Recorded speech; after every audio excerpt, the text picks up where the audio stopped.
Welcome to the Scottish Fiddle Channel. I'm David Gardner and I'm here to share my love of Scottish music with you. But before we go any further, please click on the thistle down here in the corner so you can like and subscribe to support my channel. So what we're going to be doing today and talking about a little bit is the tune Gillie Calum. And Gillie Calum is a very famous Scottish tune. And even if you don't play Scottish music, you've probably heard it before or you've seen it before. Now, that seems a bit odd if you see a tune. Actually, this is the tune that is played for the famous Scottish sword dance. And so we're going to be talking about how to play it for a dancer, specifically the tempos, and how many times through you should be playing it so you can play it correctly if you ever have a sword dancer, a Highland dancer in front of you doing the sword dance. Now, the tune Gillie Calum is quite old, actually. I found it in a lot of the 18th century collections, the Gow collections specifically, and some other collections as well. So it's one of those tunes that you're going to find. So here's the music for it. So here we have Gillie Calum. The tune is located in the Skye collection, which was published by Dr. Keith Norman MacDonald back in the 1890s. If you don't have a copy of the Skye collection, never fear, because you can actually find it online. It's a free download if you go to the Internet Archive, which is at archive.org. Just type in Skye collection, and Skye is spelled S-K-Y-E, as in the Isle of Skye in the Western Hebrides, and so you can find the collection here. It's actually on page 14 of the collection. You can see go up there, page 14, and let's look at this tune. The tune is written in the key of A, but if you notice, all throughout the tune, you've got G naturals. So that actually puts you in the key of A mixolydian.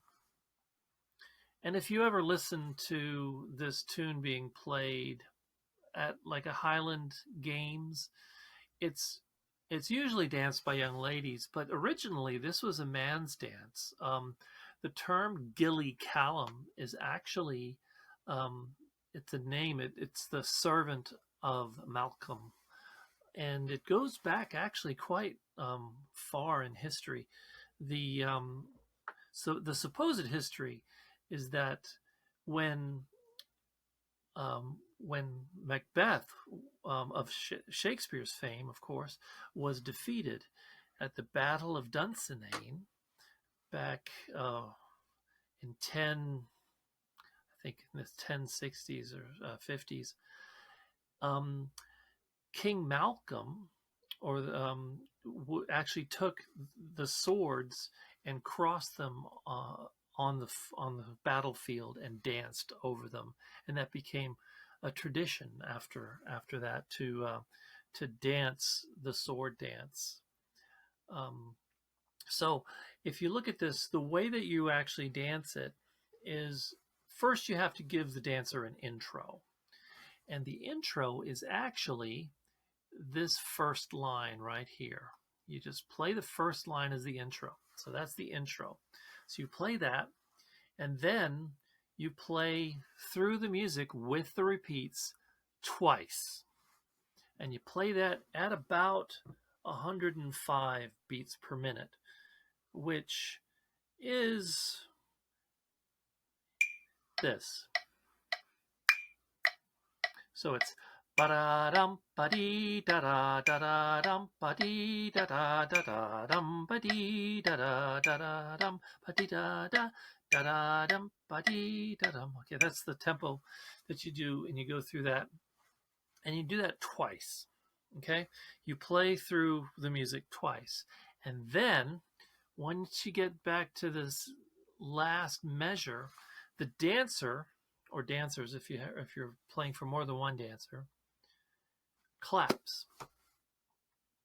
And then when the dancer claps, you speed up and you go through this twice again. And usually the tempo is about 120 that you da dee da da da dum bum ba dee da da da dum bum ba dee da da da ding da dee da dum ba dum bum ba dee da dum ba dum. Okay, so that's the structure when you're doing it. So you got to make sure you're getting your strathspey feel right. So you got this going. Okay, so it's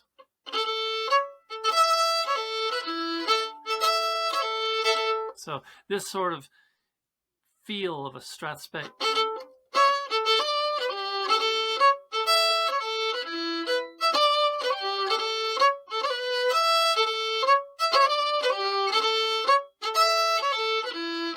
Ta-dum bum, ta-dum dum. So you got to get that snap correct. So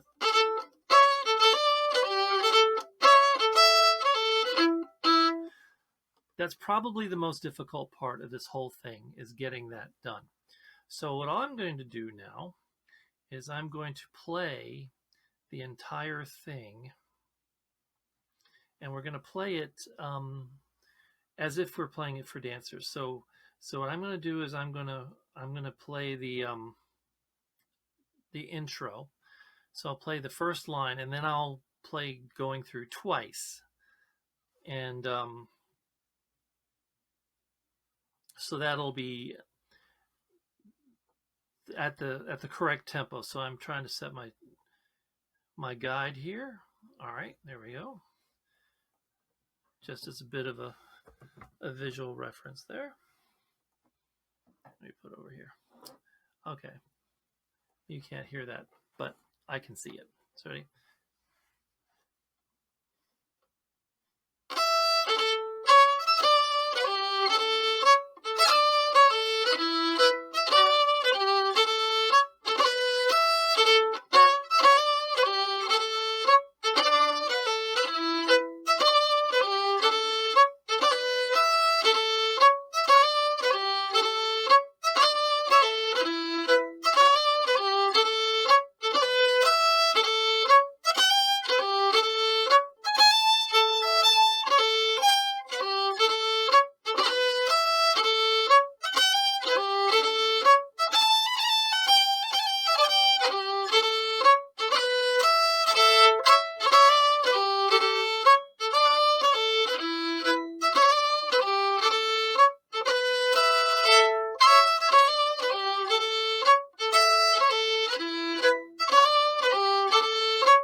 So that would be the entire dance, the way you would go through it.